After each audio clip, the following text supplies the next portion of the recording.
హంసలెక్కడా కాకి ఎక్కడా? కాకిని కాకిగా బ్రతకాలి తప్ప హంసలతో పోటీ ఏమిటి?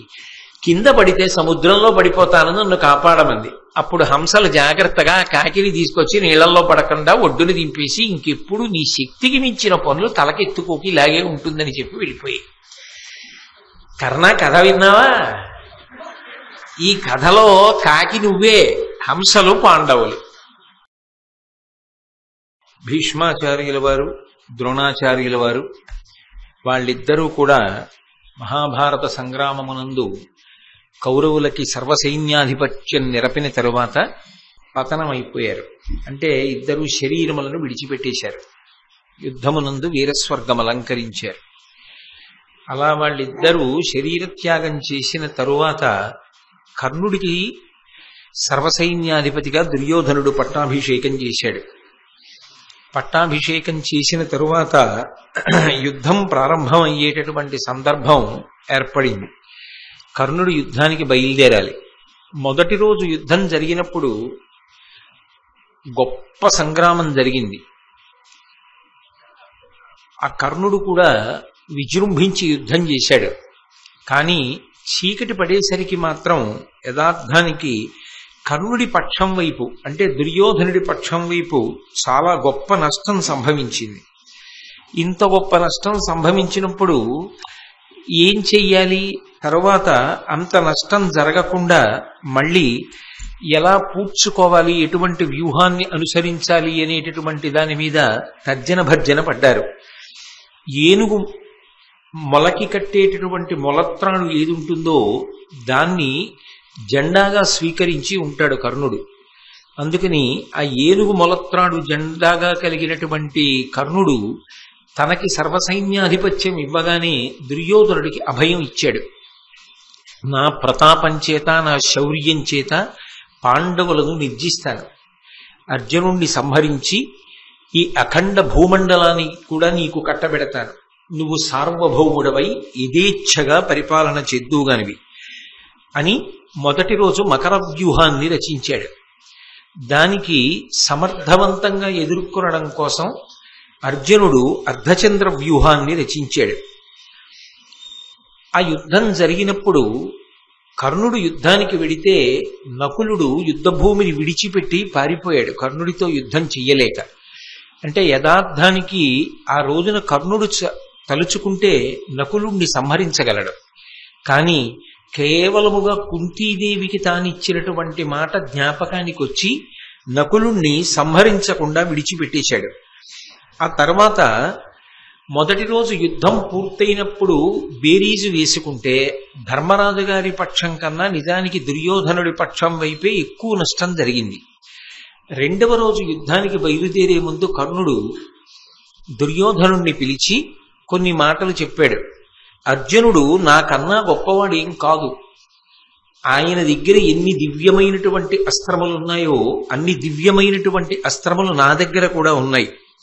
నిజానికి అర్జునుడిలో లేనివి నాలో ఉన్నవి కొన్ని లక్షణాలున్నాయి.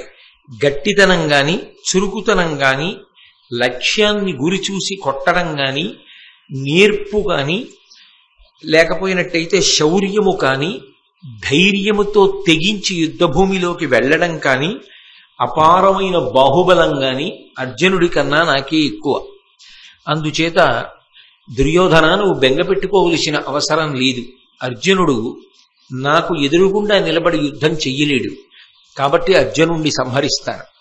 అర్జునుడు సంహరింపబడిన తరువాత ఇక పాండవులు గెలవడమన్న ప్రసక్తే ఉండదు. కాబట్టి ఈ అఖండ భూమండలానికి నువ్వు సార్వభౌముడవవుతావు. కానీ నీకు కొన్ని విషయాలు చెప్తాను, జాగ్రత్తగా వినమని కర్ణుడు దుర్యోధనుడితో చెప్పాడు. అర్జునుడికి ఖాండవవన దహనం చేసినప్పుడు అర్జునుడు గాంధీవాన్ని బహూకరించాడు. అది దివ్యమైనటువంటి ధనస్సు. ఆయన దగ్గర అంత పెద్ద ధనస్సు ఉందని మనం బెంగపెట్టుకోవలసిన అవసరం లేదు. నా దగ్గర కూడా ఒక ధనస్సు ఉన్నది. ఆ ధనస్సు పేరు విజయము. యథార్థమునకు ఆ ధనస్సు దేవతల చేత పరశురాముడికి ఇవ్వబడింది. పరశురాముడు నేను చేసినటువంటి శుశ్రూష చూసి ఆనందించి యోగ్యుడైనటువంటి శిష్యుణ్ణి అని మనసులో నన్ను మెచ్చుకుని నాకు ఆ ధనస్సుని బహూకరించాడు. అర్జునుడి దగ్గర గాంధీవం ఉంటే నా దగ్గర విజయం ఉన్నది. అగ్నిహోత్రుడు ఖాండవన దహన సమయంలో అర్జునుడికి దివ్యమైనటువంటి రథాన్ని బహూకరించాడు. దానితో పాటుగా ఉత్తమాశ్వములను బహూకరించాడు. అక్షయబాణ తూణీరములను ఇచ్చాడు. నాకు యథార్థానికి అవన్నీ లేవు. లేకపోయినా వచ్చిన నష్టం లేదు, నేను పూరణ చేసుకోగలను.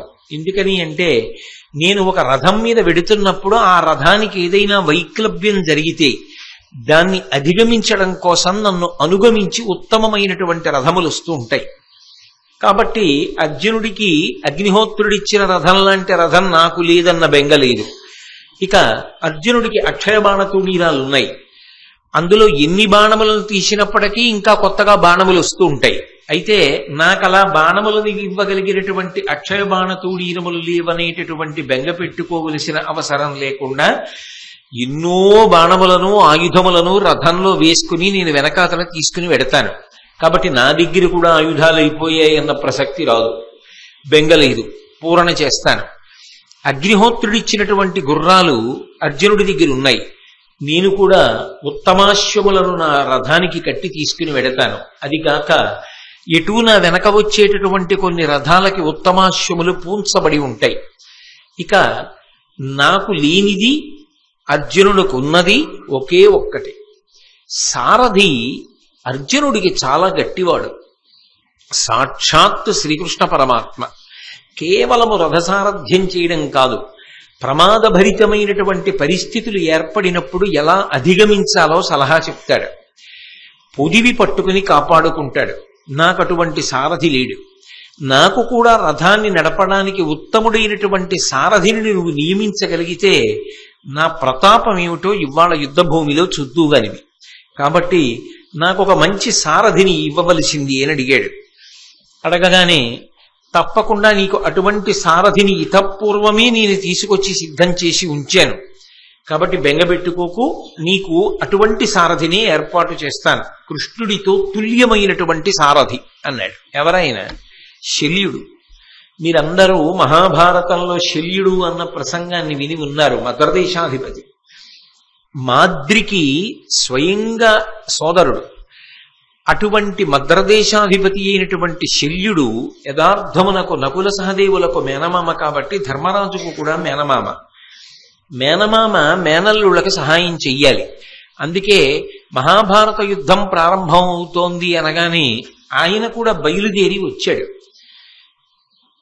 అసలు నిజానికి ఆయన బయలుదేరింది ఉపప్లావ్యానికి వెళ్లి ధర్మరాజు గారికి తన సహకారం అందించాలి అని. కానీ శల్యుడికి ఒక పెద్ద బలహీనత ఉంది. ఎవరైనా తనని పొగిడితే వశపడిపోతాడు. ఇది తెలుసు కాబట్టే మద్రదేశం దగ్గర నుంచి ఉపప్లావ్యం వరకు శల్యుడు ఏ మార్గంలో ప్రయాణిస్తాడో ఆ మార్గం అంతటా కూడా పందిళ్లు వేయించాడు, చాందినీలు వేయించాడు, నడబావులు తవ్వించాడు, అలాగే నృత్యములు ఏర్పాటు చేశాడు. వస్తున్నటువంటి సైన్యానికి వాహనాలకి కావలసినటువంటి సమస్త సదుపాయములను దుర్యోధనుడు సమకూర్చాడు. రోజు శల్యుడు అనుకునేవాడు ఇవన్నీ ధర్మరాజు గారు ఏర్పాటు చేశారనుకునేవాడు. ఒక రోజున మార్గమధ్యంలో ఆయాసం కలగకుండా ఇంత గొప్ప ఏర్పాట్లు చేస్తున్నటువంటి ఆ ధర్మరాజు గారికి సంబంధించిన మంత్రి ఎవరో ప్రవేశపెట్టమన్నాడు. ఈ మాట అనగానే దుర్యోధనుడు లోపలికి వచ్చి చేతులు కట్టుకుని, నేనే ఇవన్నీ ఏర్పాట్లు చేశాను, మీకోసం నేనే చేశా, మీ మీద నాకున్న గౌరవం అటువంటిది అన్నాడు. ఎప్పుడైతే పొగట్టకి వశపడిపోయేటటువంటి లక్షణం ఉన్నవాడు శల్యుడై ఉన్నాడో ఆ దుర్యోధనుడిని చూసి అన్నాడు, నీకు ఏది కావాలో కోరుకో, నీకు ఇచ్చేస్తానన్నాడు. ఆ మాట అనగానే దుర్యోధనుడు అన్నాడు, సత్య సరస్వతివగు ఔచిత్య విశారదము నీదు చిత్తము నియమౌదాత్యంబు మెరయ నాకు అమాత్యుడవై పూని నడపు మత్సైన్యంబున్. నాకు మంత్రివై ఈ మహాభారత యుద్ధంలో నాకు సహకారం చేసి నా సైన్యాన్నంతటినీ నడిపించి నాకు విజయాన్ని కట్టపెట్టు. వెంటనే శల్యుడు అన్నాడు, తప్పకుండా నేను నీ పక్షానే యుద్ధం చేస్తాను, అందులో ఏ విధమైనటువంటి సందేహం లేదు. మరి అవతల పాండవులు కదా మేనల్లుళ్ళు, అక్కడక్కదా వెళ్ళాలి. అందుకే దుర్యోధనుడు గడుసుతనంతో ఒక మాట అన్నాడు, తలప పాండవులను ధార్తరాష్ట్రుడు నీకు ఒక్క రూప భక్తియుక్తి జాల నీవు నన్ను మాననీయుండుగాగా అనుగ్రహించి తగ పరిగ్రహింపు. మేమందరం సోదరులం కదా, పాండవులు నాకు సోదరులు, వాళ్ళకి నేను సోదరుణ్ణి అయినప్పుడు నువ్వు వాళ్ళకే మేనమావేలా అవుతావు, మాకు మేనమావే. కాబట్టి అటువైపు పక్షానికి వెళ్ళి సహకారం చేసినా నాకు సహకారం చేసినా తేడా ఏముంటుంది? ప్రేమ నా పట్ల కూడా చూపించచ్చు. అవతల జరగబోయేది యుద్ధం, అలా ఎలా చెల్లుతుంది? కాబట్టి పాండవుల పట్ల చూపించవలసినటువంటి ప్రేమతో సమానముగా నా యందు కూడా ప్రేమ చూపించి నా పక్షానికి వచ్చి నా వైపు మంత్రిత్వము వహించి నా సైన్యమును నడపమని అడిగాడు. తప్పకుండా అలాగే చేస్తానని మాటిచ్చాడు. కానీ మనసులో ప్రేమ ధర్మరాజు గారి మీద ఉంది. అందుకని ఉపప్లావ్యానికి వెళ్ళాడు. వెళ్ళి ఉపప్లావ్యంలో ధర్మరాజు గారిని చూశాడు, ఆయనతో మాట్లాడాడు. శల్యుడికి ఉన్నటువంటి బలహీనత ధర్మరాజు గారికి కూడా బాగా తెలుసు. అందుకే గొప్ప అతిథి సత్కారం చేశాడు, తీసుకెళ్లాడు, ఉచితాసనం ఇచ్చాడు, కూర్చోపెట్టాడు, అర్ఘ్యపాద్యాలు ఇచ్చాడు, గొప్పగా స్తోత్రం చేశాడు. ఇంత ఆదరణ చూపించేటప్పటికీ శల్యుడు కూడా పాండవుల యొక్క ధార్మిక నిష్టని అరణ్యవాస అజ్ఞాతవాస కాలములయందు వాళ్ళు పడినటువంటి కష్టాలని, వాళ్ళ ఓర్పుని, వాళ్ళ ధృతిని, వాళ్ళ ధర్మాన్ని పొగిడి, ఒకనాడు ఇంద్రుడు ఎంత కష్టపడ్డా తరువాతి కాలంలో సుఖపడ్డాడో అలా ధర్మాన్ని పట్టుకున్నటువంటి మీరు కూడా సుఖపడతారు, అందులో ఏమీ సందేహం లేదు అన్నాడు. అంటే ధర్మరాజు గారు చాలా సంతోషించాడు. ధర్మరాజు గారు చూపించినటువంటి ఆదరణకి పొంగిపోయినటువంటి శల్యుడు మళ్ళీ ధర్మరాజు గారితో అన్నాడు, నీకేం కావాలో కోరుకో, నీకు ఇస్తానన్నాడు. ఎక్కడ ఎవరు పొగిడితే అక్కడ లొంగిపోతుంటాడు. ధర్మరాజు గారు చాలా చాలా తెలివైనవాడు, ఎక్కడా కూడా ఇబ్బంది పడే స్థితిని కల్పించుకోడు. అందుకని ఆయన అన్నాడు, మీరు నాకు చెయ్యవలసినటువంటి ఉపకారం ఒకటి ఉంది. మీరు అవతల దుర్యోధనుడికి మాటిచ్చానటి వైపు యుద్ధం చేస్తానని మాటిచ్చాను అని చెప్తున్నారు. నేను కాదనను. మీరు పెద్దలు, మీకు ఆ ప్రేమ ఉండవలసిందే, ఆ విశాల హృదయం ఉండవలసిందే, సేవించిన వారిని అనుగ్రహించవలసిందే. మేలు చేసి తిరి ఒక్కరి మెచ్చి వారి కోర్కి తీర్చుట పెద్దల గుణము కాదే, అది మదీయ చిత్తమునకు హర్షకరము, తివిరి ఒక్కటి వేడద అవధరింపు. అది పెద్దలకు ఉండవలసినటువంటి లక్షణం మామయ్య గారు. తనని సేవించిన వాళ్ళకి వరం ఇస్తారు. దుర్యోధనుడు ముందొచ్చాడు, మిమ్మల్ని సేవించాడు, కాబట్టి మీరు ఆయనను అనుగ్రహించారు. యథార్థానికి ద్రుపదుడు ఉద్యోగ పర్వంలో చెప్పింది ఏమిటంటే, రాజులకు ఒక లక్షణం ఉంటుంది, ముందు ఎవరు వెళ్ళి అభ్యర్థిస్తే వాళ్ళ పక్షాన నిలబడతారు. కాబట్టి శల్యుడు, జరాసంధ కుమారుడు ఇటువంటి వారందరి దగ్గరికి కూడా ముందుగానే దూతలను పంపమన్నాడు. వీళ్లు పంపే లోపలే దుర్యోధనుడు జాగ్రత్త పడి శల్యుణ్ణి తనకి వశం చేసుకున్నాడు. కాబట్టి మీరు దుర్యోధనుడికి వరం ఇచ్చారు, దుర్యోధనుడి పక్షాన యుద్ధం చేస్తానంటున్నారని నేనేం బెంగ పెట్టుకోవట్లేదు. మీరు అలా చెయ్యొద్దు అని కూడా నేను మిమ్మల్ని నిర్బంధించను. ఎందుకనంటే మీ పెద్దరికం నిలబడాలి, మీరిచ్చిన మాట నిలబడాలి. మీరటే యుద్ధం చేయండి, కానీ నన్ను వరం కోరుకోమన్నారుగా, నాకొక్క ఉపకారం చేయండి. ఈ కాలమునందు అంటే మహాభారత యుద్ధ కాలమునందు గొప్ప సారథులు ఇద్దరే ఉన్నారు. నిజానికి వాళ్ళు సారథ్యము చెయ్యవలసిన వాళ్ళు కారు. ఒకరు కృష్ణ భగవానుడు, వేరొకడు శల్యుడు. వాళ్ళిద్దరూ కూడా కేవలం సరదాకి నేర్చుకున్నటువంటి విద్య ఈ సారథ్యం. కృష్ణుడితో సమానమైన సారథి ఆ రోజుల్లో శల్యుడు ఒక్కడే. కాబట్టి కృష్ణుడు అర్జునుడికి సారథ్యం చేస్తున్నాడు. అర్జునుణ్ణి పడగొట్టాలని నిరంతర ప్రయత్నం చేసేవాడు కర్ణుడు. కర్ణుడికి ఉత్తమమైన సారథి కావాలి కనుక దుర్యోధనుడు మిమ్మల్నే సారథిగా నియమిస్తాడు. మీరు కర్ణుడికి సారథ్యం చెయ్యవలసి వస్తే తప్పకుండా చెయ్యండి, కానీ అదే పనిగా విమర్శించండి, ఎత్తిపొడుపు మాటలు మాట్లాడండి, అతని యొక్క శౌర్య ధైర్యములు నీరు కారిపోయేటట్టుగా మాట్లాడండి. దాని చేత కర్ణుడు జావగారిపోతాడు, మనసు చెదిరిపోతుంది, ఆయనకి లక్ష్యశుద్ధి లోపిస్తుంది. అది అదునుగా చూసి అర్జునుడు కర్ణుణ్ణి మట్టు పెడతాడు. కాబట్టి మీరు మాకు ఆ ఉపకారం చేసి పెట్టండి అన్నాడు. వెంటనే శల్యుడు అన్నాడు, కర్ణుని సారథినైనను నిర్ణయమున ఏను పార్థునిం కాచదా, ఆ దుర్నయ విచారు నిమ్మి కర్ణ కఠోరంబులాడి కలతున్ బోరన్. నేను చేసేది కర్ణుడికి సారథ్యం చేస్తా, కానీ అర్జునుడు గెలవడానికి మార్గం సుగమం చేస్తా. కర్ణ కఠోరమైన మాటలన్నీ కర్ణుని యొక్క హృదయము తూట్లు పడిపోయేలా మాట్లాడతా. దాని చేత కర్ణుడికి స్థిరచిత్తం లేకుండా చేసేస్తా. అందుకే శల్య సారథ్యం అని పేరు వచ్చింది. ఎవరికి సారథ్యం చేశాడో ఆయన మరణించడానికి ఈయన కారణమయ్యాడు. మనసు ఒక చోట, సేవ ఒక చోట. పొగిడితే లొంగిపోయేటటువంటి లక్షణం ఎంత ప్రమాదకరమో మహాభారతంలో శల్యుడి యొక్క జీవితం మనకి నిరూపణం చేస్తుంది. కాబట్టి ఓ ధర్మరాజా, నువ్వు అడిగిన ఉపకారం చేస్తాను. దర్పమును తేజమును మాయ దలరబలికి చిక్కువరచిన ఏయంగ చేతులాడకునికి రాధాతనూజు నర్జనుడు తీవ్ర బహుళ బాణ పరంపర పాలుపరుచు. నేను ఏ మాటలు అనకూడదో, ఏ మాటలు మాట్లాడకూడదో అవే మాట్లాడతాను. ఆ మాటలు మాట్లాడుతుంటే, నేను అలా సారథ్యం చేస్తుంటే అవన్నీ వింటున్నటువంటి కర్ణుడి యొక్క గర్వము, పరాక్రమము అన్నీ పక్కకి తొలగిపోయి మనసంతా కలత చెందుతుంది. అలా మనసు కలత చెంది ఉన్ననాడు అతను యుద్ధం మీద దృష్టిని నిలబెట్టలేడు. అలా యుద్ధం మీద దృష్టిని నిలబెట్టడంలో బలహీనత పొందినటువంటి కర్ణుడి మీద బాణ పరంపర కురిపించి అర్జునుడు యుద్ధంలో విజయాన్ని సాధిస్తాడు. అందుకని నేను అటు దుర్యోధన పక్షంలో యుద్ధం చేసినట్టు చేస్తా, కానీ విజయం మాత్రం మీకే కట్టబెడతా. కాబట్టి మీరు ఏమీ బెంగపెట్టుకోక్కర్లేదు అని ఇంకేమైనా కోరుకోమన్నాడు ధర్మరాజు గారు. ఇంకేమీ కోరుకోవలసిన అవసరం లేదు. కానీ ఏది, మీరు ఇందాక ఒక మాట అన్నారే, కష్టాలు పడ్డా కూడా ఇంద్రుడు గొప్పవాడయ్యాడని, ఏదా నహుషోపాఖ్యానం మాకు చెప్పండి అన్నాడు. ఎవరినైనా ఏమైనా చెప్పమన్నాం అనుకోండి, నా అంతవాణ్ణి నేను చెప్తున్నాను వాళ్ళు వింటున్నారని అదో గర్వానికి కారణం అవుతుంటుంది నా బోటిగడికి.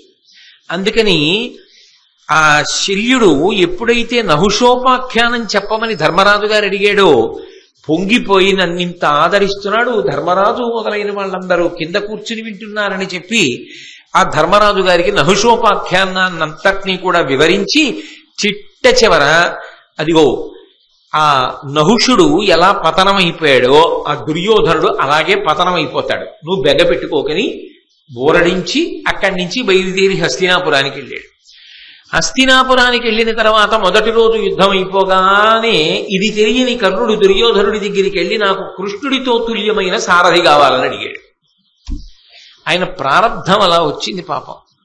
వెంటనే దుర్యోధనుడు అటువంటి సారథిని నేను సిద్ధం చేసి ఉంచాను, బెంగ పెట్టుకోకని. ఎప్పుడు పొగుడుతూ మాట్లాడాలి తప్ప సారథ్యం చేయమంటే గబుక్కుని చీకాకు పడతాడు, కోపం వస్తుంది శల్యుడికి. అందుకని పరమ మర్యాదతో శల్యుణ్ణి పిలిచి ఒక మాట అన్నాడు. సత్యదీక్ష, శత్రువులకు కష్టాలు కలిగించడం గొప్పతనం నీకు సహజంగా ఉండేటటువంటి లక్షణాలు ఓ శల్యుడా. నేనంటే నీకు చాలా ఇష్టం, చాలా ప్రేమ. అందుకని నా కోసం కదా నువ్వు యుద్ధం చెయ్యడానికి ఇటుపక్షంలోకి వచ్చి చేరిపోయావు. నాకు నువ్వు ఉపకారం చెయ్యాలి అంటే కర్ణుడికి సారథ్యం చేసి ఎలాగైనా సరే ఈ యుద్ధంలో నేను విజయం పొందడానికి అవకాశాన్ని కల్పించు అని ప్రార్థన చేశాడు. చేస్తూ శల్యుడితో అన్నాడు, గురుడును భీష్ముడున్ జరిన కొంచెపు మూకలతోడ నేను సంగర విజయంబు గోరి భుజగర్వమునం సడిసన్న పాండు భూవర సుతవర్గమున్ దొడరువాడన కామది నిశ్చయించుటెవ్వరిగొని ఇంత నీ వెరుగవా నేను కర్ణుని కాదే నమ్మితిన్. శల్యుడా, నీకు తెలీదా, భీష్ముడు చనిపోయాడు, ద్రోణుడు చనిపోయాడు, ఎంతో సైన్యం పోయింది. అయినా ఇంకా నేను యుద్ధం చేయడానికి సిద్ధపడుతున్నానంటే కేవలముగా ఇద్దరి మీద నమ్మకం పెట్టుకున్నాను. నిజానికి పెట్టుకున్నది కర్ణుడి మీదే. అలా అనకపోతే శల్యుడి మాట వినడం. అందుకని నిన్ను చూసుకుని కర్ణుణ్ణి చూసుకుని కదా యుద్ధానికి ఎడుతున్నాను. ఇటువంటప్పుడు నువ్వు నాకు చెయ్యవలసినటువంటి ఉపకారం చెయ్యకపోతే ఎలాగా? కాబట్టి ఎలాగైనా నువ్వు నా మాట ఆదరించి కర్ణుడికి సారథ్యం చెయ్యి అన్నాడు. అలా అనగాని అనినవిని కెంపు సంపున గనుగవ యుగ్రముగా బొమలు గదియగా ఫాలమ్మున చెమట బొడమ నీ సుతు గనుగొని ఇట్లని అతడు కటములదరగన్. ఎప్పుడైతే దుర్యోధనుడు ఈ మాట అన్నాడో కనుబొమలు పైకెత్తాడు, చిక్కిళ్ళు అదిరిపోయి కళ్ళెర్రపడ్డాయి, నుదుటికి చెమట పట్టేసింది. నేను రాజుని, విలాస విద్యగా నేర్చుకున్నాను సారథ్యం, వెళ్ళి చిట్ట చివరికి నేను కర్ణుడికి సారథ్యం చేయనా? నాకేం అవసరం? నువ్వు రాజ్యం ఇస్తే రాదైన వాడు కర్ణుడు, నేనెందుకు కర్ణుడికి సారథ్యం చెయ్యాలి? నేను చెయ్యను. అసలు నాకున్నటువంటి బాహుశక్తి ఎటువంటిదో నీకు తెలీదా? ఇటువంటి పని నాకు అప్పజెప్పడం కన్నా ఒక పని చెయ్యి, నీకు ఉన్నటువంటి శత్రుబలం మొత్తాన్ని చంపి రమ్మను, చంపేస్తా. లేదా ఒక ప్రబలమైన శత్రువుని ఎంచుకో పాండవ పక్షంలో, మామయ్య ఆ శత్రువును పడగొట్టని చెప్పు, వాణ్ణి పడగొట్టి వచ్చి నీ కోరిక తీర్చి వెళ్ళిపోతా. ఎంత గొప్పగా మాట్లాడారో చూడండి. కాబట్టి నువ్వు ఎవరినైనా అడుగు, ఈ రెండిట్లో నీ ఇష్టం. మొత్తం పాండవ పక్షాన్ని చంపేయమంటావా? లేకపోతే నీకు ప్రబల వీరుడు ఎవరైనా విరోధి ఉంటే చెప్పు, వాడిని ఒక్కడిని చంపమంటావా? చేసేసి వచ్చేసి నీకు ఆ శుభవార్త చెప్పి మా ఊరు వెళ్ళిపోతాను తప్ప ఈ సారథ్యాలు అవి నన్ను చేయమని అడక్కు, కర్ణుడికి నేను సారథ్యం చేయను అని. నరవర చూడవే తెలియనాదగు బాహుల్ మద్బలంబు నీ వరయక పల్కితే ఒకనికక్కట సారథినై రథిత్వ నిస్ఫురణముదక్కనోపుదునే సూతతనూజుడు షోడశాంశముందరయుడు నాకు వాసవసుతున్ మురమర్దను జీరికింకొనన్. అసలు నా బాహువుల వంక చూశావా దుర్యోధన? అసలు నా బాహుబలం ఏమిటో గమనించావా? నా శౌర్య పరాక్రమములు ఏమిటో చూశావా? కర్ణుడు నా పరాక్రమంతో పోలిస్తే నా పరాక్రమంలో 16వ వంతుకి సరిపోడు. అటువంటి వాడికి నేను సారథ. నేను ఎందుకు చేస్తాను సారథ్యం? నేను చేయను. నువ్వు చెప్పినా నేను ఒప్పుకోను, నేను వెళ్ళిపోతున్నానని వెళ్ళిపోతున్నాడు. దుర్యోధనుడికి తెలుసు ఏం చేస్తే వెనక్కి వస్తాడో. గబగబా వెళ్ళి నిన్ను సారథ్యం చేయమంటున్నానని తక్కువ పని అప్పచెప్పాననుకుంటున్నావా మామ? కాదు, ఈ భూమండలం మీద కృష్ణుడి కన్నా గొప్ప సారథి ఎవరైనా లోకంలో ఉంటే నువ్వు ఒక్కడివి. ఆయనతో సమానమైన సారథి ఇక భూమి మీద లేడు. అందున మన పక్షంలో అసలు లేడు. కృష్ణుడు ఎంత గొప్పగా అర్జునుణ్ణి కాపాడగలడో, ఎంత గొప్పగా సారథ్యం చేయగలడో అంత గొప్పగా సారథ్యము చేయగలిగిన వాడివి నువ్వు ఒక్కడివే. అందుకు నిన్ను అడిగా కర్ణుడికి సారథ్యం చేయమని అన్నాడు. పొగిడాడు కదా మళ్ళీ గబగబా వెనక్కి వచ్చాడు, వెళ్ళిపోతున్నవాడు. వచ్చి నన్ను కృష్ణు కంటే అధికుండని ఇమ్మను జేంద్రకోటి ఆకర్ణింపంకొని ఆడితివి విమల యశోఘనుడకు కర్ణునకు రథము గడపెదనధిపా. అంతలో మారిపోయింది మాట. విమల యశోధనుట్ట కర్ణుడు. అప్పటిదాకా ఏమన్నాడు? నా పరాక్రమంలో 16వ వంతుకు సరిపోదన్నాడు. అబ్బబ్బా, కర్ణుడు ఎంత గొప్ప కీర్తి కలవాడయా, ఎంత పరాక్రమం ఉన్నవాడయా, ఎంత మాట అన్నావు. ఇంతమంది రాజులు చూస్తుండగా కృష్ణుడితో సమానమైన సారథ్య ప్రతిభ కలిగిన వాడిని నేనే అన్నావు. కాబట్టి నీ మాట అంగీకరిస్తా, కర్ణుడికి సారథ్యం చేస్తా అని మళ్ళీ ధర్మరాజు గారు గుర్తొచ్చాడు. మరి ధర్మరాజుకు మాట ఇచ్చాడు, ఇక్కడ సారథ్యం చేస్తాను గాని కర్ణుడికి మనసు నిలబడకుండా చేస్తానన్నాడు. అందుకని ముందే దుర్యోధనుడి దగ్గర సావకాశం కల్పించుకున్నాడు. జనవల్లభ ఒక సమయము విను, ఈతనితోడ నేను విచ్చలవిడి తోచిన మాటలెల్లా ఆడుదు, నన్ను ఎగ్గులు వట్టకుండినన్ పొందొనరు. నేను తప్పకుండా సారథ్యం చేస్తా కర్ణుడికి. కానీ ఒక్కటి గుర్తుపెట్టుకో, నేను ఈ సారథ్యం చేసేటప్పుడు నా ఇష్టం వచ్చిన మాటలన్నీ మాట్లాడుతూ ఉంటాను. నేను ఇలా మాటలు మాట్లాడుతున్నానని అందులో తప్పులట్టుకుని నువ్వు ఇలా మాట్లాడచ్చా అలా మాట్లాడచ్చా అని నన్ను అనకూడదు. నా ఇష్టం వచ్చినట్టు నేను మాట్లాడడానికి నాకు అవకాశం ఇస్తే తప్పకుండా సారథ్యం చేస్తాను. ఇంత ప్రేమతో ఒప్పుకున్నవాడు ఇంకోలా మాట్లాడతాడని ఎందుకు అనుకుంటాడండి దుర్యోధనుడు? అంటే ఎవడు చేసిన మోసం వాడికి చేటు తెచ్చి, మోసంతో శల్యుణ్ణి తెచ్చుకున్నాడు, అది కొంప ముంచేసింది. కాబట్టి పరమ సంతోషంతో దుర్యోధనుడు తక్కువ తిన్నాడా? త్రిపురాసుర సంహార ఘట్టం అంతా చెప్పి ఆ రోజున పరమశివుడు త్రిపురాసుర సంహార ఘట్టంలో త్రిపురుల్ని పడగొట్టాడు అంటే, ఆ త్రిపురాసురుల్ని నిర్జించాడు అంటే కేవలము చతుర్ముఖ బ్రహ్మగారు సారథిగా లభించడం వల్ల కదా. ఇవాళ నీ వంటి సారథి లభించిన తరువాత కర్ణుడు మాత్రం ఎందుకు గెలవడు? తప్పకుండా గెలుస్తాడు. కాబట్టి ఆయనకి సారథ్యం చెయ్యమని అడిగాడు. ఆయనకి సారథ్యం ప్రారంభం చేశాడు. సారథిగా కూర్చున్నాడు. యుద్ధభూమిలోకి రథం బయలుదేరింది. కర్ణుడు అన్నాడు, నా రోష ప్రతాపములు ఎటువంటివో చూశావు కదా. నారాచాది మహోగ్రబాణ పటలీ నానా విధోల్లాసముల్ సైరింపన్ ధృతిలేక పాండుతనయుల్ సంభ్రాంతి నొందంగా విస్మేరం వైఖచర వ్రజంబు వడగన్ మెచ్చంగ నీచూట్కి దుర్వారోదగ్రత నేడు చూపెద భుజావష్టంభ సంరంభినై.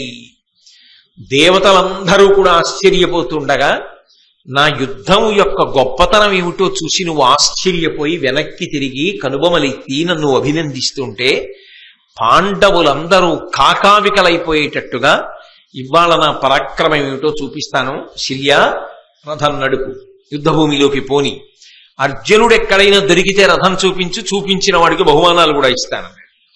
అలా డబ్బులు ఎందుకులే పాడు చేస్తావు, దాచుకో అన్నాడు శల్యుడు.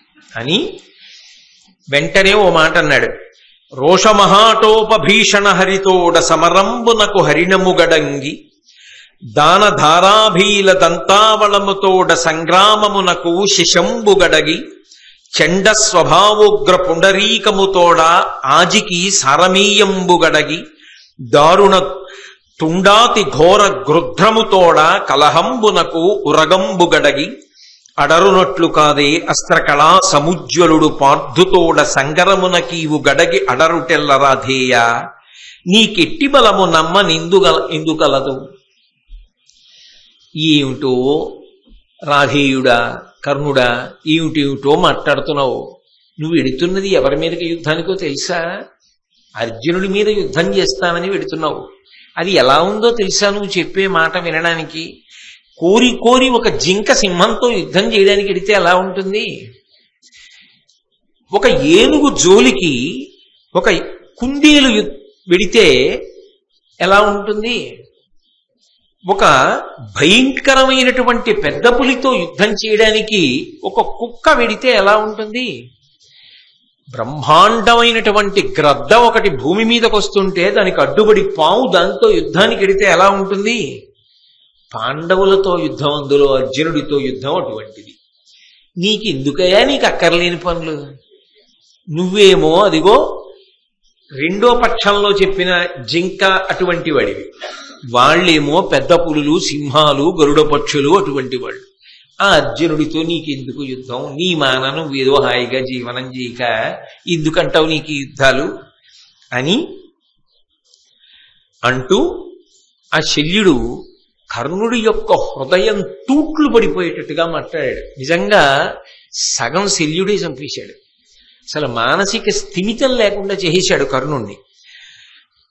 అనవిని మద్రరాజు అతనికిట్లను సత్యపరాక్రములు, శౌర్యఘనులు, భుజవీర్యమహితులు, భూరి తేజోధనులు, అఖిలాస్త్రవిత్తములు, ఆర్యులు, అమరపతికైన రణమున భయము పుట్టింపంగనోపుదురు అప్పాండు భూపతనయులు ఏలవారలనింత దొలవో పలికెదా ఇప్పుడు పల్కరాదెట్లు నీకు గండివజ్యా నినాదమ్ము గ్రమ్మి కర్ణ విదళనము చేసినను భీము కథ మిరుంగులొలసి చూట్కులు మిరిముట్లు గులిపినను భయంబు పెళ్ళున అప్పుడు వాయడగుగాక. ఓ కర్ణుడా, యుద్ధభూమిలోకి వెళ్లే ముందు అలా యుద్ధం చేస్తా, ఇలా యుద్ధం చేస్తా, నా భుజబలం ఇంతటిది, నా పరాక్రమం ఇంతటిది, నా శౌర్యం ఇంతటిది, పాండవులు కాకావికలవుతారు, ఇవన్నీ చెప్పడం బానే ఉంటుంది. నిజంగా యుద్ధభూమిలోకి వెళ్లిన తరువాత అర్జునుడు కనపడి గాంధీవాన్ని చేత్తో పట్టుకుని ధనుష్టంకారం చేసినా నీ చెవులు బద్దలైపోతాయి. భీముడు కనపడి గదని గిరగిరా తిప్పితే నీ కళ్ళు బైర్లు కమ్ముతాయి. అప్పుడు నీకు నోట మాట రాదు, అలా స్తంభించిపోతావు. యుద్ధం ఏమిటి? అసలు యుద్ధం చెయ్యడానికి నీలో కదలికుంటేగా. వాళ్ళని చూస్తే చాలు, ఒకడు ధనుష్ఠారం చేస్తే చాలు, ఒకడు గద తిప్పితే చాలు, ఇక నీకు తోడు యుద్ధం కూడానా? ఏం చేద్దామని బయలుదేరావు? అలాంటి వాళ్ళతో యుద్ధం ఏంటి? అసలు అర్జునుడితో యుద్ధం అంటే ఏమిటి? అర్జునుడు ఎవరో నీకేమన్నా తెలుసా? అర్జునుడు సాధించింది ఏమిటో తెలుసా? రాత్రిమైదాకి క్రూరతబోర మగటిమివాసిన అంగారు పర్ను కంటే ఘోషయాత్రా విధి గురురాజు చెరబట్టి మానమీదిన చిత్ర సేను కంటే ఖండవోద్యానంబుగాన కావా నేరక సిగ్గుబడి చన్న నిర్జర ప్రభుని కంటే క్రీడాకిరాతుడై క్రోడంబునకు గాగా బెనకి చిక్కిన త్రిలోచనుని కంటే ఎక్కుడైన వీరుడే అర్జనునితోడ బొడుతూ నుడుతూ అనిన బోలుకాక వినుము సుతతనయ మన బోటులాతని చెరుతుమనుట నోరిచేటుగాదే. ఎవరనుకుంటున్నావు అర్జునుడంటే? ఒక రాత్రి యుద్ధంలో అంగారపర్ణుడనేటటువంటి గంధర్వుణ్ణి చిత్తుగా ఓడించాడు. అలాగే నీకు తెలుసుగా ఘోషయాత్రలో చిత్రసేనుడనబడేటటువంటి గంధర్వుణ్ణి ససైన్యంతో ఓడించాడు. ఖాండవదహన సమయంలో తానొక్కడే ఇంద్రుణ్ణి కూడా ఓడించి అగ్నిహోత్రుడికి ఖాండవనాన్ని దహించడానికి అవకాశం కల్పించాడు. పరమశివుడంతటి వాడు యుద్ధానికి వస్తే యుద్ధం చేసి శివుణ్ణి మెప్పించాడు. అటువంటి అర్జునుడితోటి నీకు అక్కరలేని యుద్ధం ఎందుకయా? అనవసరం కదా అంటే కర్ణుడికి ఎక్కడ లేని చీకాకు కలిగి నువ్వు నోరు మూసుకుని సారథ్యం చేస్తావా, నీ తల పగలగొట్టేయమంటావా అని అడగవలసి వచ్చింది. అంత మాట అన్న తర్వాత కూడా అసలు నువ్వు నా తల ఎందుకు పగలగొడతావు? నేను సారథ్యం చేసే ముందు పెట్టిన నియమం ఏమిటి? నా ఇష్టం వచ్చినట్టు మాట్లాడతాను. అడ్డు పెట్టడానికి వీల్లేదు, తప్పు అనడానికి వీల్లేదు అంటే కదా వచ్చా. అప్పుడు ఒప్పుకునేగా నన్ను తీసుకొచ్చావు సారథిగా. ఇప్పుడు నేను మాట్లాడింది కాదనడానికి నువ్వెవరు? నీ ప్రభువు దుర్యోధనుడే ఒప్పుకున్నాడు అని మళ్ళీ ఇంకొక వృత్తాంతం మొదలెట్టాడు. హంసకాకి వృత్తాంతం అని ఒకటి చెప్పడం మొదలుపెట్టాడు. ఏదో పూర్వం ఎక్కడో ఒక ఆయన పిల్లలు ఉండేవారు. వాళ్ళు భోజనం అయిపోయిన తర్వాత అన్నపు మెతుకులు తెచ్చి ఓ కాకి వేసేవారు. అది వాళ్ళు వేసినటువంటి ఆ ఎంగిలి మెతుకులు తిని కాకి బాగా బలిసింది. ఎవరు?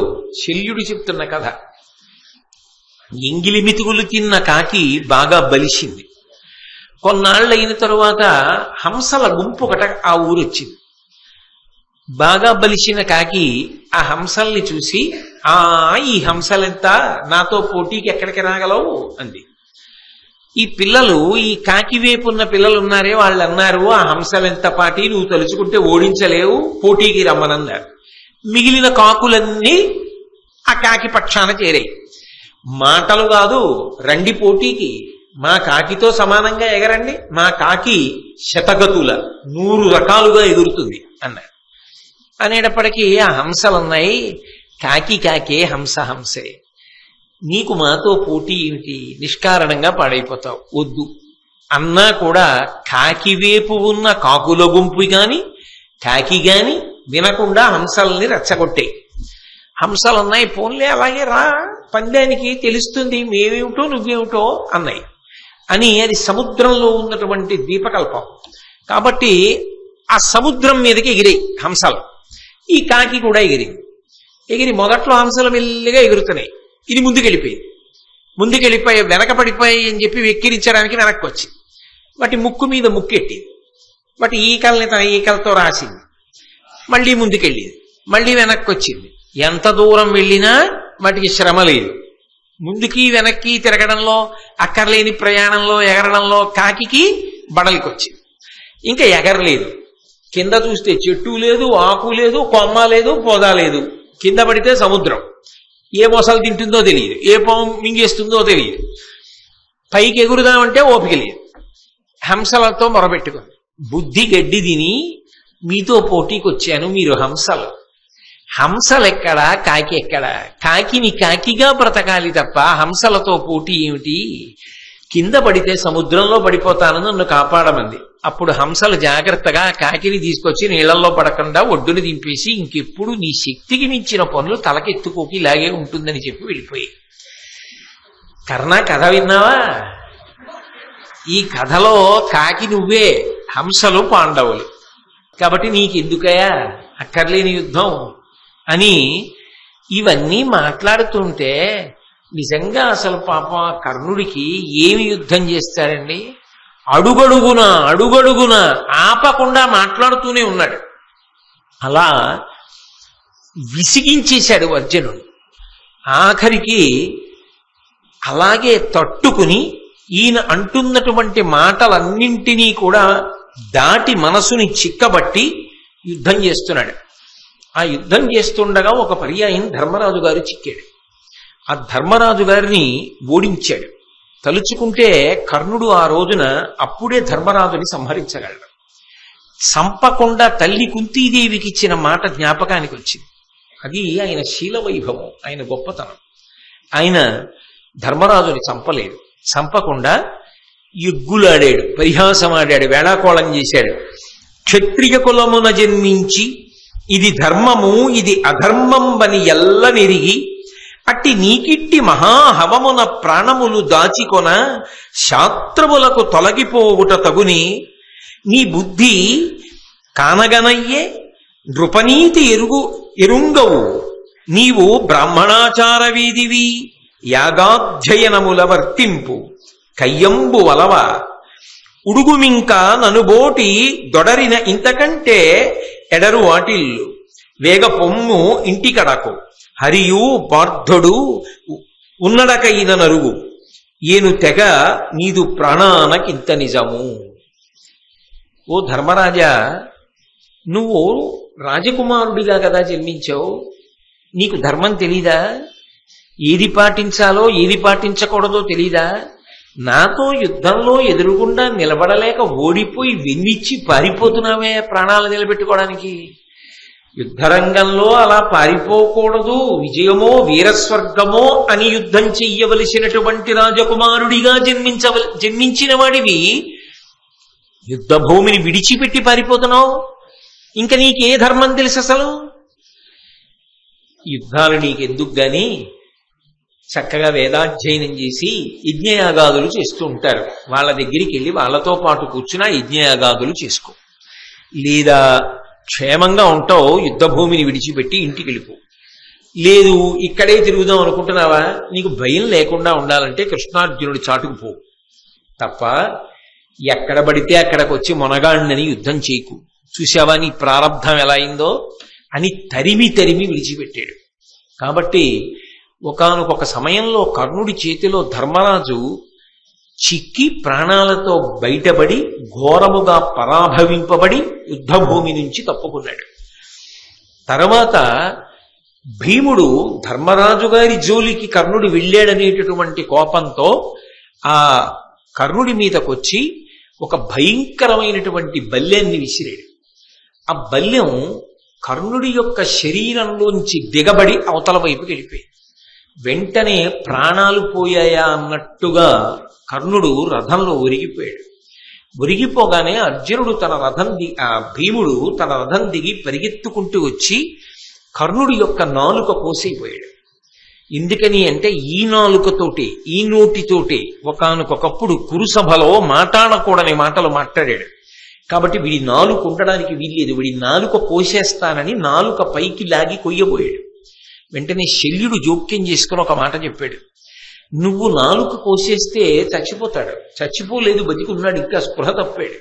ఇప్పుడు నువ్వు నాలుక కోస్తే చచ్చిపోతాడు, చనిపోయాడు అనుకో, నీ తమ్ముడు ప్రతిజ్ఞ చేశాడు అర్జునుడు కర్ణుణ్ణి చంపుతానని. అప్పుడు అర్జునుడి ప్రతిజ్ఞ ఏమవ్వాలి? నీ తమ్ముడి ప్రతిజ్ఞ గుర్తు తెచ్చుకుని ఈ కర్ణుణ్ణి వదిలి అన్నాడు. మామా భలే జ్ఞాపకం చేశావు, ఇలా జ్ఞాపకం చేయకపోతే ఆవేశంలో కోసేద్దును సుమా కర్ణుడి నాలుక, చచ్చిపోతే మా తమ్ముడి ప్రతిజ్ఞ పోనని చెప్పి భీముడు విడిచిపెట్టి వెళ్ళిపోయాడు. వెళ్ళిపోయిన తరువాత మళ్ళీ స్పృహొచ్చింది. స్పృహొచ్చిన తరువాత మళ్ళీ లేచాడు.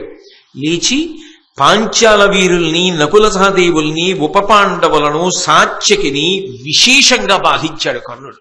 అంటే ఆయన యొక్క అస్త్ర విద్య కానీ ఆయన శౌర్య పరాక్రమములు కానీ తక్కువ అని చెప్పడం మాత్రం సాధ్యం కాదు.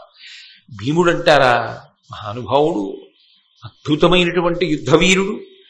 అలాగే వేరొక పర్యాయం, రెండో పర్యాయం ధర్మరాజు గారు నకులుడు సహదేవుడు కర్ణుడి యొక్క ధాటిని తట్టుకోలేక ముగ్గురు ఒక్క రథమే ఎక్కేవలసి వచ్చింది.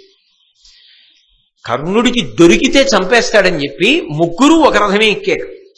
ఎక్కి ఇంకా కర్ణుడి చేతి నుంచి తప్పించుకొని ప్రాణాలతో బయటపడితే చాలన్న స్థితిని పొందారు. కుంతీదేవికి ఇచ్చినటువంటి మాట జ్ఞాపకానికి వచ్చి రెండో మాట దొరికిన ధర్మరాజుని, నకులుణ్ణి, సహదేవుణ్ణి మాత్రం సంపలేదు. కానీ సంపేసినంత పని చేశాడు. ఆ యుద్ధం చూసిన వాళ్ళకి ఏమనిపించిందంటే, ఒక్క క్షణంలో ముగ్గురిని కర్ణుడు మట్టు పెట్టేస్తాడు, ముగ్గురు చచ్చిపోతారనిపించింది. అప్పుడు శల్యుడు జోక్యం చేసుకున్నాడు. అదే సమయానికి భీముడు దుర్యోధనుణ్ణి ఆక్రమించి దుర్యోధనుణ్ణి చంపడానికి సిద్ధమవుతున్నాడు. దుర్యోధనుడు భీముడికి దొరికాడు. ధర్మరాజు, నకులుడు, సహదేవుడు కర్ణుడికి దొరికాడు. వెంటనే శల్యుడు తెలివితేటలుగా అన్నాడు, నువ్వు ఇక్కడ ధర్మరాజుని, నకులుణ్ణి, సహదేవుణ్ణి చంపేస్తావు. ఎవరి కోసం ఈ యుద్ధం? అది ఒకడు చచ్చిపోవడానికి సిద్ధంగా ఉన్నాడు దుర్యోధనుడు. తీరా దుర్యోధనుణ్ణి చంపేసిన తర్వాత వీళ్ళ ముగ్గురిని చంపినా ఎవరి కోసం ఈ యుద్ధం, ఎవరి కోసం ఈ విజయం? కాబట్టి వీళ్ళని చంపడం కాదు, ముందెళ్ళి నీ ప్రభువుని కాపాడన్నాడు. అనగానే వీళ్ళ ముగ్గురిని వదిలేశాడు. ఎటూ చంపడలేండి, వీళ్ళ ముగ్గురిని వదిలి మళ్ళీ భీముడి మీద యుద్ధం చేసి దుర్యోధనుణ్ణి విడిపించుకునేటటువంటి ప్రయత్నంలో వెళ్ళిపోయి ఆ దుర్యోధనుణ్ణి విడిపించుకున్నాడు. కర్ణుడు మద్యం దినటువంటి మార్తాండుడైపోయాడు. ఆ రోజు మధ్యాహ్న యుద్ధంలో అయిపోయి భార్గవాస్త్రాన్ని ప్రయోగించాడు, పరశురాముడిచ్చిన అస్త్రం. ఆ అస్త్రాన్ని ప్రయోగించడం వల్ల పాండవ సైన్యం అంతా కాకావికలైపోయింది. అయిపోయి అసలు యుద్ధ భూమిలో నిలబడిన వారు లేరు, అందరూ వెన్నిచ్చి పారిపోతున్నారు.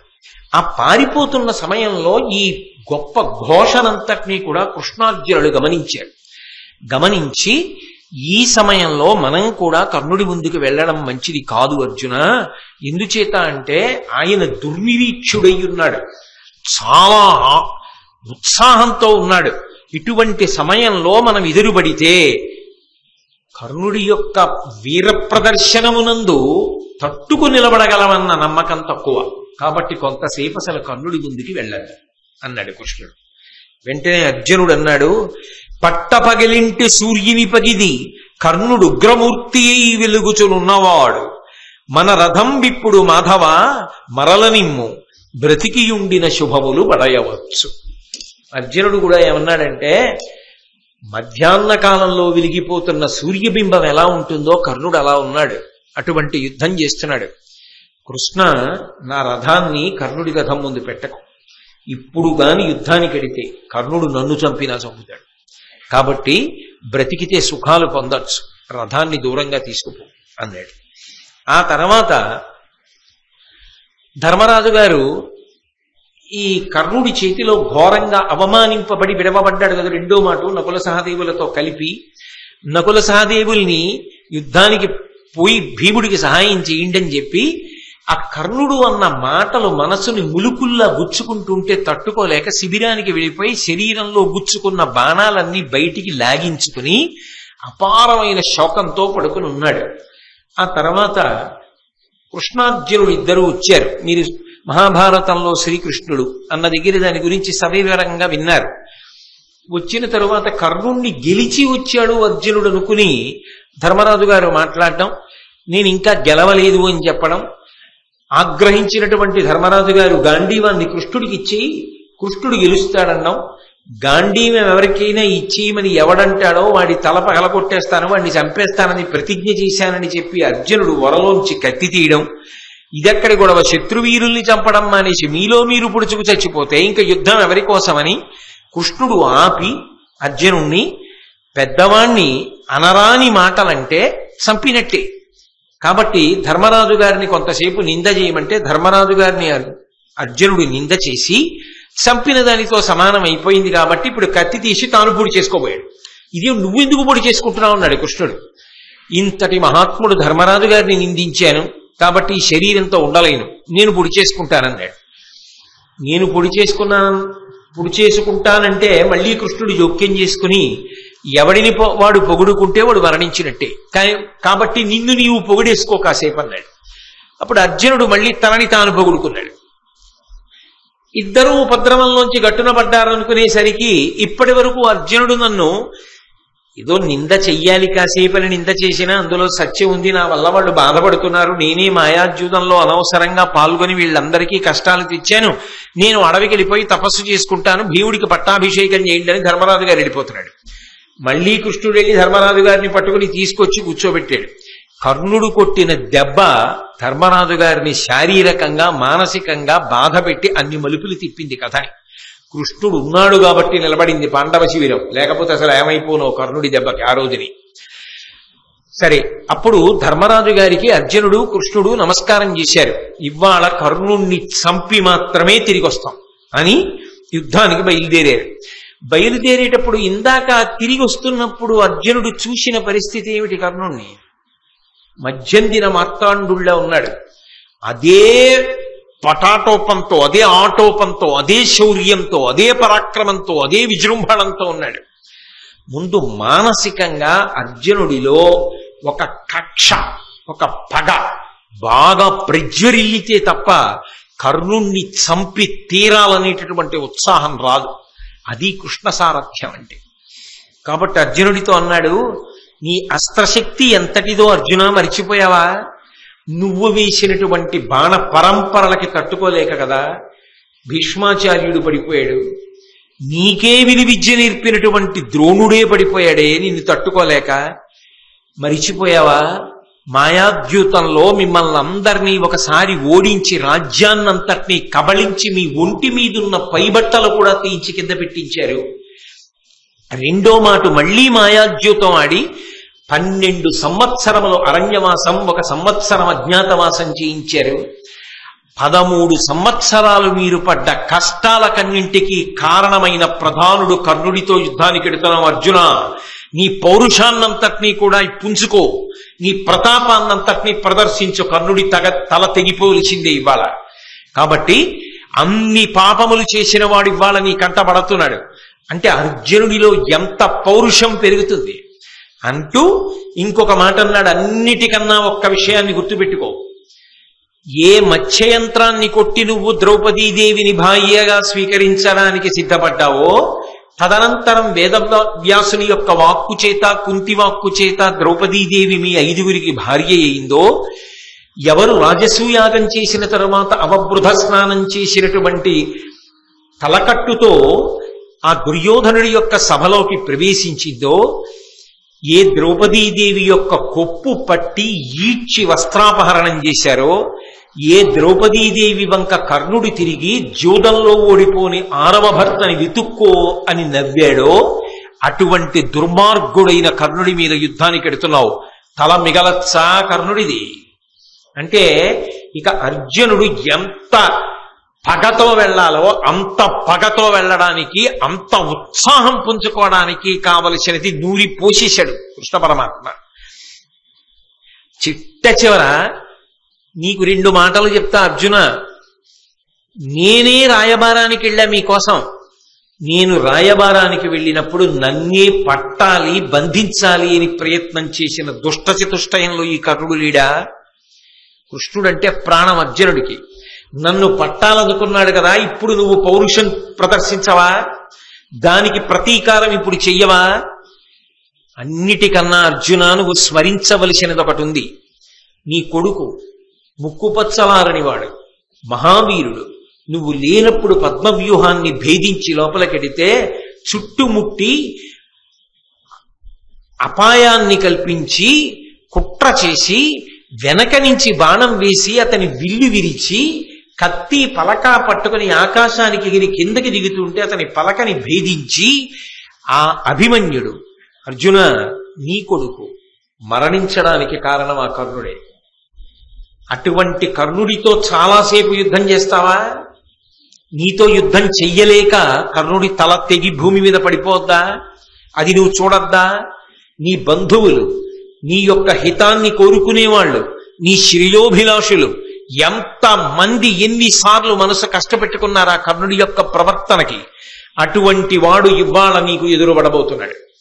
అర్జునుణ్ణి చంపుతానని ఇన్ని మాటలు ప్రగల్భములు పలికినవాడు, ప్రతిజ్ఞ చేసినవాడు నీ కంటి ముందు పడుతున్నాడు. ఆ కర్ణుణ్ణి చంపుతానని నువ్వు ప్రతిజ్ఞ చేశావు కాబట్టి ఇవాళ నీ ప్రతిజ్ఞ నువ్వు నెరవేర్చుకుని పరమ సంతోషంతో నిన్ను కన్న తల్లి కుంతి ముందుకెళ్ళి అమ్మా ప్రతిజ్ఞ నెరవేర్చుకున్నానని చెప్పాలి. ద్రౌపదీదేవి ముందుకెళ్ళి చెప్పాలి, మీ అన్నయ్య హృదయశల్యంతో బాధపడుతున్నాడు, కర్ణుడు ఇంతగా నన్ను పరాభవించాడని. మీ అన్న ఆనందపడేటట్టుగా కర్ణవధ జరగాలి. అర్జున, ఈ మాటలన్నీ విన్నాడు. పరమానందం పొంది కృష్ణ రథాన్ని పోనీ కర్ణుడి వైపు కన్నాడు. అర్జునుడి రథం ఎప్పుడైతే కర్ణుడి వైపుకి దూసుకొస్తోందో కర్ణకుమారుడు అడ్డుపడ్డాడు. కర్ణుడు చూస్తుండగా ఆ కర్ణుడి యొక్క కుమారుణ్ణి ఉత్తమౌజుడు అనబడేటటువంటి పాండవ వీరుడు సంహరించాడు. ఇవన్నీ కర్ణుడి పాలిట దారుణమైనటువంటి విషయాలు యుద్ధంలో. ఎందుకని అంటే ఏదో మాయ చేశారో లేకపోతే కుట్ర చేశారో అని నేను అంటలేదు. దారుణమైన విషయము అంటే మనసు చితికిపోవడానికి, అంత ఉత్సాహంతో ఉన్న మనసు నీరు కారిపోవడానికి కావలసిన సంఘటనలు జరుగుతున్నాయి. అంటే దైవము యొక్క ప్రచోదనం అలా ఉంది.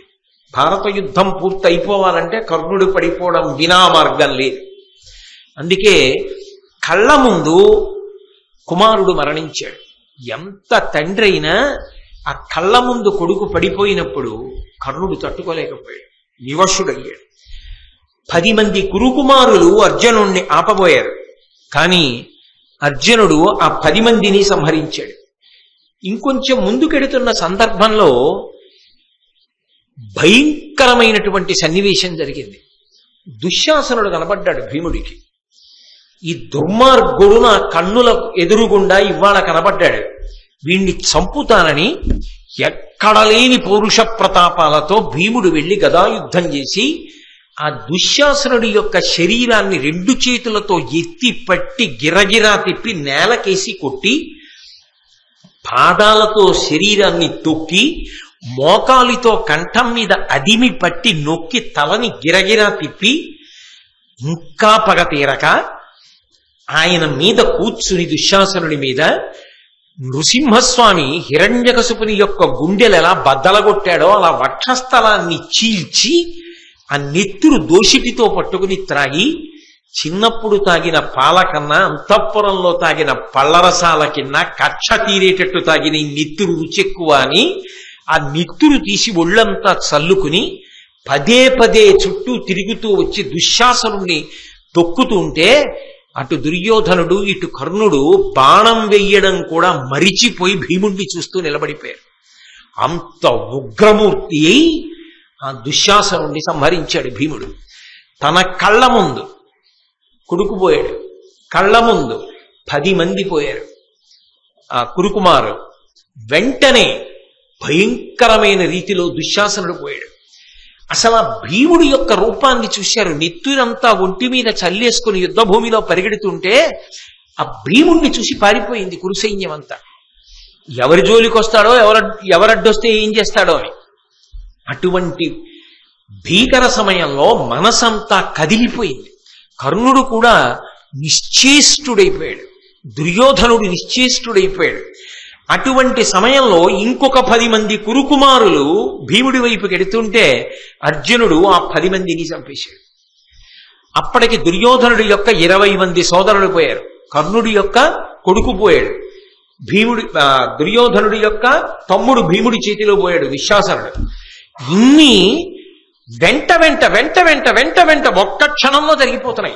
ఎంత పెద్ద మంట అయినా 10 బిందెలతో అదే పనిగా తెచ్చి నీళ్లు పోసేస్తుంటే ఎలా చల్లారిపోతుందో, అప్పటి వరకు మధ్యందిన మార్తాండుడిలా వెలిగిపోయిన కర్ణుడిలో ఉన్నటువంటి పౌరుష ప్రతాపాలు కొంత తగ్గడానికి, ఆయన మనసు వికలమవడానికి ఇది కారణమైంది. దీనికి తోడు కర్ణుని యొక్క కుమారుడు ఉన్నాడు, ఆయన పేరు వృషసేనుడు. అతడు ఒక్కడే ధైర్యం చేసి భీముడి వైపుకి వెళ్ళాడు.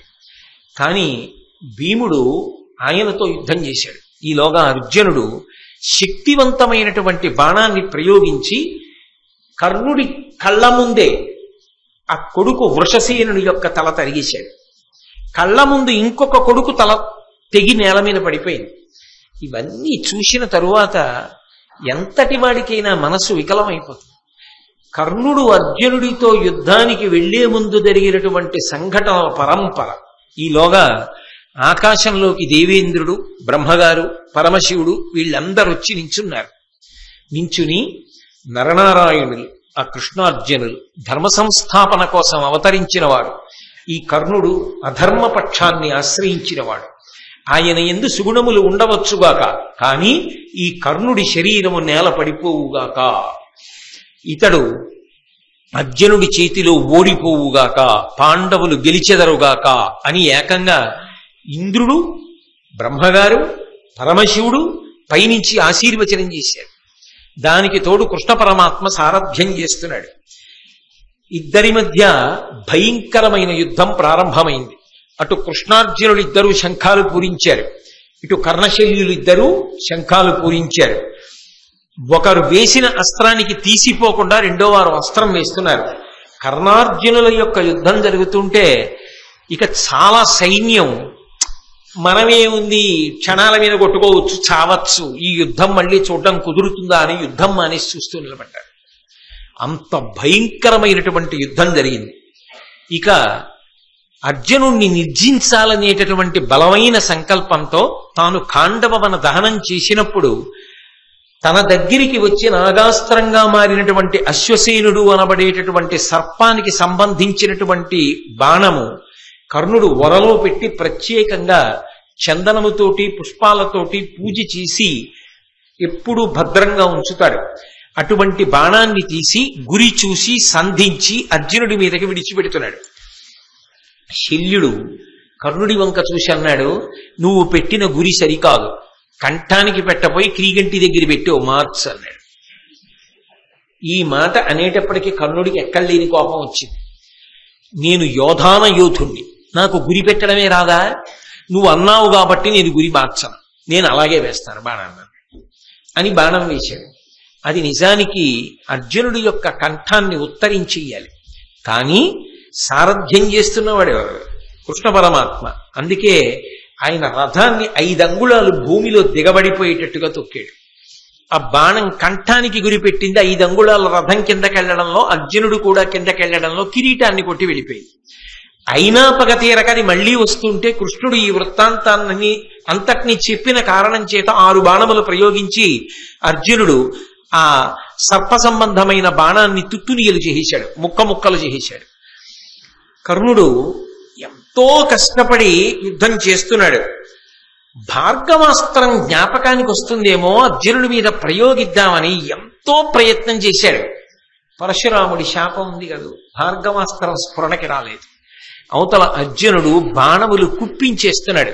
అదే సమయంలో ఆ కర్ణుడి యొక్క రథచక్రం భూమిలో దిగబడిపోవడం మొదలుపెట్టింది. అవతల సరిగ్గా నిలబడడానికి లేదు. భార్గవాస్త్రమా జ్ఞాపకానికి రావట్లేదు. అర్జునుడా బాణ పరంపర కురిపించేస్తున్నాడు. రథమా కదలదు, ధనస్సా విరిచేశాడు.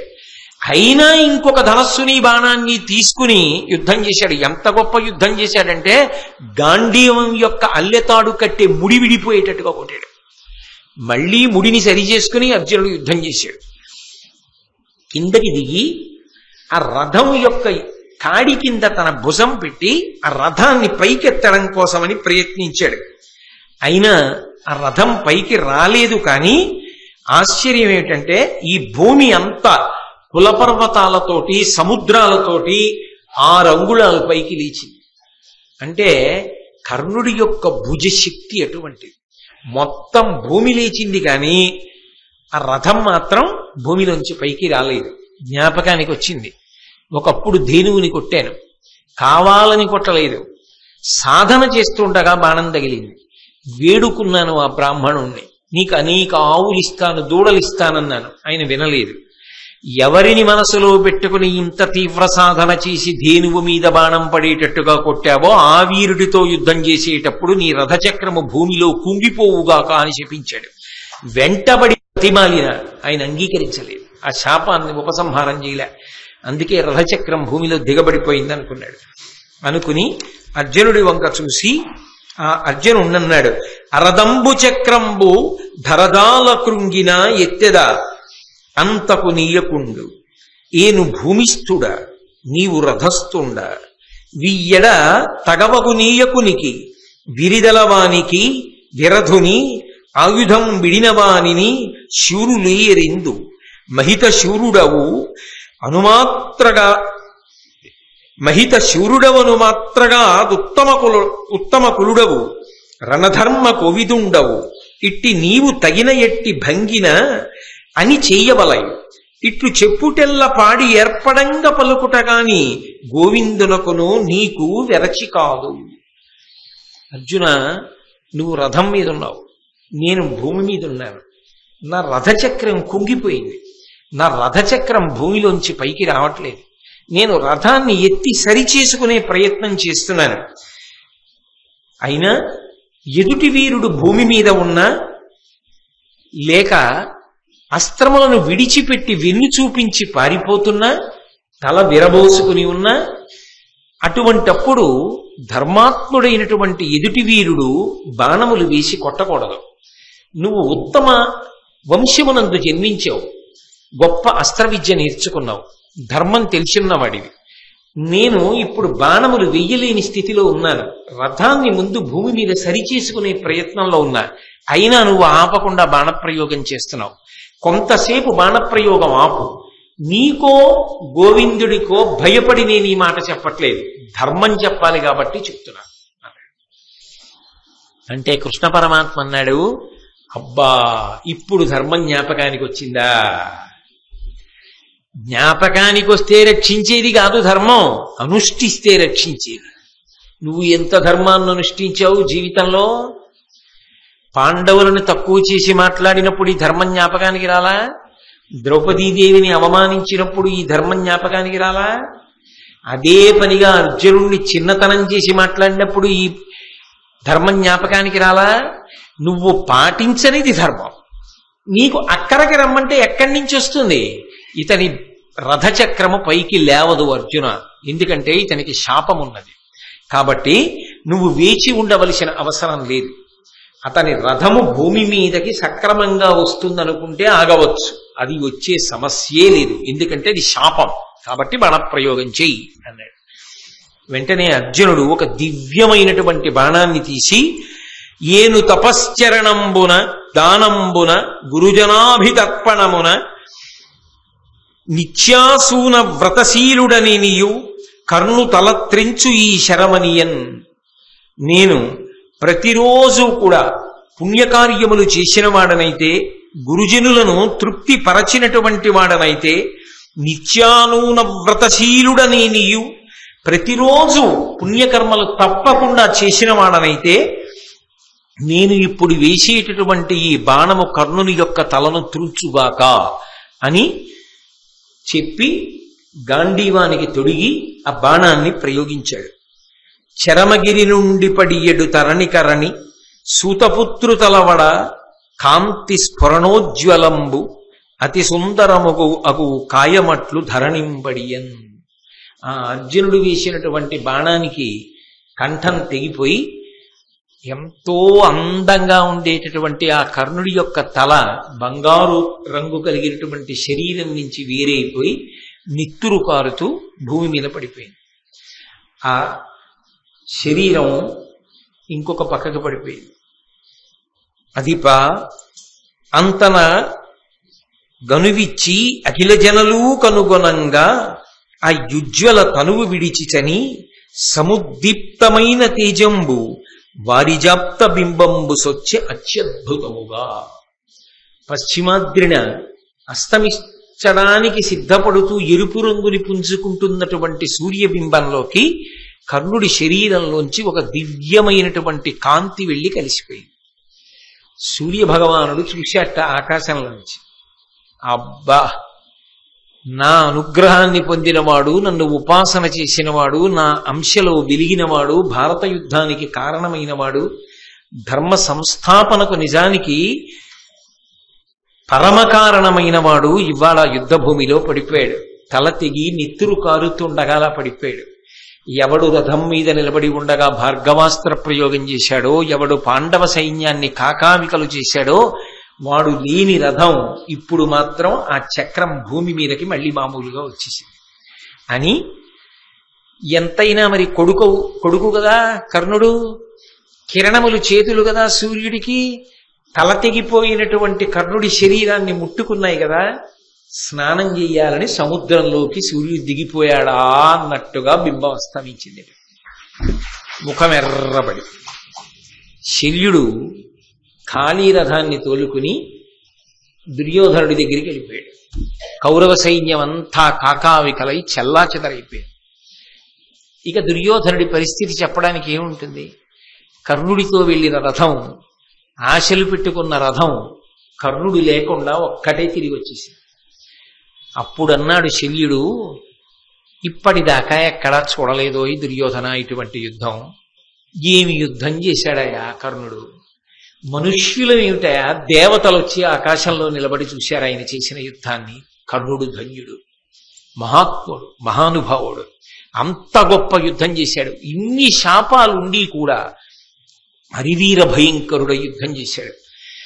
అన్నిటికన్నా గొప్ప విషయం ఏమిటంటే ఆయన చేసిన యుద్ధానికి కృష్ణార్జునులు కూడా తెల్లబోయి తడబడ్డారు. నిజం కదా మరి, అన్నాడుగా బతికియుండిన సుఖములు పడయవచ్చు అన్నాడు అర్జునుడు. అంత గొప్ప యుద్ధం చేసి అస్తమించాడు. అటువంటి మహావీరుడు ఆయనకి సారథ్యం చేశానన్నాడు. ఎప్పుడు? కర్ణుడు పడిపోయిన తర్వాత. ఆ విధంగా మహాభారత యుద్ధకాలమునందు కర్ణుడు పడిపోయాడు. ఆ తర్వాత నల్లేరు మీద నడక, మిగిలిన వాళ్ళు పడిపోయారు. దుర్యోధనుడి తొడలు భీమసేనుడు విరగొట్టాడు. ధర్మరాజు గారికి పుణ్యజలాలతో కృష్ణ పరమాత్మ దగ్గరుండి పట్టాభిషేకం చేయించారు. ఆ పూజలో ఉంచి పూజించినటువంటి శంఖంలోకి నదీ జలములన్నింటినీ తీసి సమస్త భూమండలానికి సార్వభౌముడిగా ధర్మరాజు గారికి పట్టాభిషేకం చేశారు. ధర్మరాజు గారు పట్టాభిషిక్తుడైన తరువాత అప్పుడు భూమి అంతా సస్యశ్యామలమై ధార్మికమైనటువంటి బుద్ధితో ప్రజలందరూ ప్రవర్తిస్తూ సంతోషంగా ఉంది. నరనారాయణుల యొక్క అవతారమునకు కావలసినటువంటి ప్రయోజన సిద్ధి కలిగింది. అంత గొప్ప భారతం. ఆ భారతం వచ్చినదే ధర్మ సంస్థాపనకి. ఆ ధర్మ సంస్థాపనలో అత్యంత క్లిష్టమైన ఘట్టము కర్ణుడు పడడం. దాని చేత నరనారాయణులు ప్రీతి చెందారు. ధర్మ సంస్థాపన జరిగింది అని చెప్పి దేవతలందరూ సంతోషించారు. కర్ణుడికి కూడా అంతకన్నా మార్గం లేదు కాబట్టి ఆయన కూడా ఉత్తమగతులను పొంది వీరస్వర్గాన్ని అలంకరించాడు. కాబట్టి ఈ విధంగా ధర్మరాజు గారు పట్టాభిషేకం చేసుకున్న కారణం చేత చాలా చాలా గొప్పగా భూమి అంతా సస్యశ్యామలమై సంతోషకరంగా ప్రజలందరూ జీవనాన్ని కొనసాగించారనేటటువంటి మంగళకరమైన ఘట్టం దగ్గర నేను ఇవాల్టి ఈ ప్రవచనాన్ని పూర్తి చేస్తున్నాను. కానీ ఒక్కటి చెప్తారు పెద్దలు, మహాభారతంలో కర్ణుడు చాలా చాలా గొప్ప విషయం. అది వినడం, అది చెప్పడం కూడా అభ్యున్నతికి హేతువు అంటారు. కర్ణ వధ కూడా అంత చాలా గొప్పది అని చెప్తారు. చాలా ఆశ్చర్యకరంగా ఇవాళ నేను కర్ణవధ చెప్పాలి అని తెల్లవారకట్ట లేచి అయ్యో కర్ణుడు పడిపోవడం చెప్పాలి, ఇవాళ కర్ణుడు పడిపోవడం చెప్పాలి అని మానసికంగా సిద్ధపడుతున్నాను. ఎందుకంటే అటువంటి క్లిష్టమైన విషయం చెప్పడం నాకు బాధాకరమే. నేను సభలో పంచుకోలేను. కానీ మహాభారతము ఎంత శక్తివంతమైనదో నాకు ఇవాళ అనేక సందర్భాల్లో నిరూపణమైంది. నేను అటువంటి సందర్భాలు జరిగినప్పుడు నా భార్యని పిలిచి చూపించాను కూడా. చూసావా మహాభారతం ఎంత శక్తివంతం, ఎంత ఆశ్చర్యకరమైన విషయాలు జరుగుతున్నాయో చూసావా అని నేను నా భార్యతో పంచుకున్నాను. అంటే ఇవాళ నేను ఎప్పుడూ రానివాడిని సభకి ఆలస్యం అయ్యానంటే నా ప్రమేయం లేకుండా ఇవాళ చాలాసేపు గోశాలలో ధ్యానమందిరం దగ్గర కృష్ణ భగవానుడి దగ్గర నన్ను అట్టిపెట్టిన తరువాత పరమాత్మ ఈ ఘట్టాన్ని పూర్తి చేయడానికి పంపించాడు. అంటే అది సామాన్యమైన ఘట్టం కాదు. మహాభారతంలో కర్ణుడి పాత్ర పరిశీలనం అంత గొప్పది అని పెద్దలు ఎందుకు చెప్తారో స్వానుభవంలో నాకు అర్థమైంది. ఇది నేను కేవలంగా ఈ విషయాలు సభలో పంచుకోలేను. కానీ కొంతవరకు మీరు ఆ నమ్మకం కలిగిన వారు, ఆ సద్బుద్ధి కలిగిన వారు కాబట్టి ఈ రెండు మాటలు చెప్పకుండా ఉండలేక చెప్పాను. ఈసారి ఫిబ్రవరి 27వ తారీఖున ప్రారంభం చేసినటువంటి భారత ప్రవచనం ఇవాల్టితో పూర్తయిపోయింది. మళ్ళీ వేరొక పర్యాయం మహాభారతాన్ని ప్రారంభం చేసినప్పుడు ఏ మహానుభావుడి గురించి విన్న కారణం చేత అపారమైనటువంటి పుణ్యం కలుగుతుందని పెద్దలు చెప్తారో, ఎవరి గురించి విన్న కారణం చేత తేజస్సు లభిస్తుందో, ఎవరి గురించి విన్న కారణం చేత కృష్ణ పరమాత్మ మహదానందాన్ని పొందుతాడో అటువంటి ధర్మరాజు గారితో ప్రారంభం చేస్తాను. మళ్ళీ మహాభారత ప్రవచనం ఎప్పుడు ప్రారంభం చేస్తాను అన్న విషయాన్ని నేను ఇప్పుడు ప్రకటించలేను కానీ ఆ తేదీ ప్రకటింపబడవలసిన సమయం ఆసన్నమైనప్పుడు గోపాలకృష్ణ గారు దాన్ని మీకు అందరికీ అందుబాటులోకి వచ్చేటట్టుగా చూస్తారు.